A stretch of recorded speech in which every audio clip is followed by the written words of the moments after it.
2019 жылы 2 наурызда 13:49-да Кеннеди ғарыш орталығындағы әйгілі 39-шы ұшыру алаңынан SpaceX компаниясының Crew Dragon ғарыш кемесі алғаш ұшырылды. 3, 2, 1, 0. Ignition, liftoff.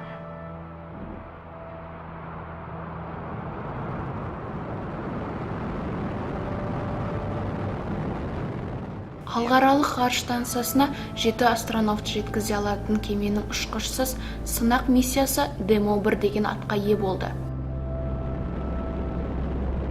SpaceX Dragon 2 capsule to orbit. Picture of Ripley in that zero G indicator. Look at that plane. 6-3. We get it.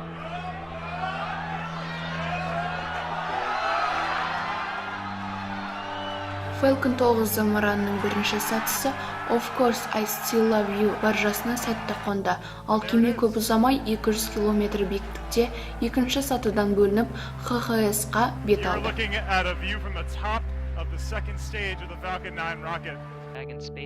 Crew Dragon бір тәулік ішінде қозғалтқыштарын бірнеше рет қосып, орбитасын 200-ден 400 км-ге дейін көтерді.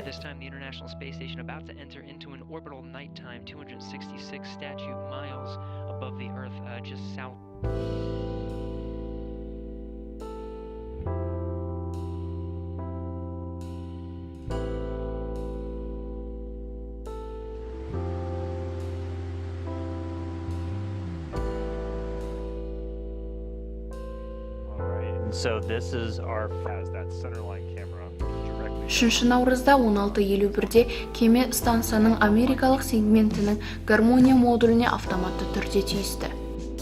Alright, so we're at that crew hands-off point. That means we're about 2 meters away. Crew no longer sending commands, and Dragon doing everything on its own.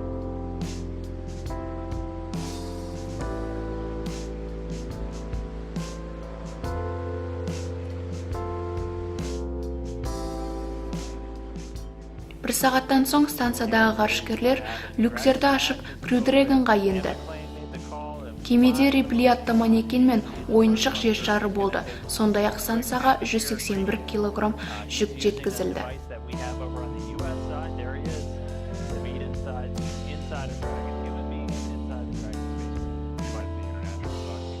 Жоспар бойынша Crew Dragon ХХС-тан 8 наурыз күні 13:30-да ажырап, 19:45-те 4 парашют көмегімен Атлант мұхитына қонуы тиіс. Осы миссиямен сәуірдегі апаттық құтқару жүйесінің сынағы сәтті өтсе, шілдеде Demo-2 сынақ миссиясы аясында NASA астронавтары Боб пен Кен мен Даг Херли Crew Dragon-мен ХХС-қа аттанады деп жоспарланған. Олар 2011 жылы Space Shuttle бағдарламасы жабылғаннан бері Америка жерінен ұшқан алғашқы ғарышкерлер болмақ. Crew Dragon ғарыш кемесінің ұзындығы 8,1 метр, диаметрі 3,7 метр, ал пайдалы көлемі 11 текше метрге тең.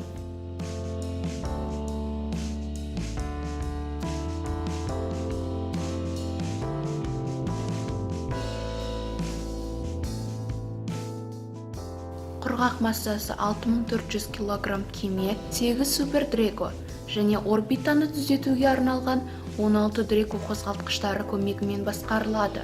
Олар монометилгидрозин және азот тетраоксидімен жұмыс істейді.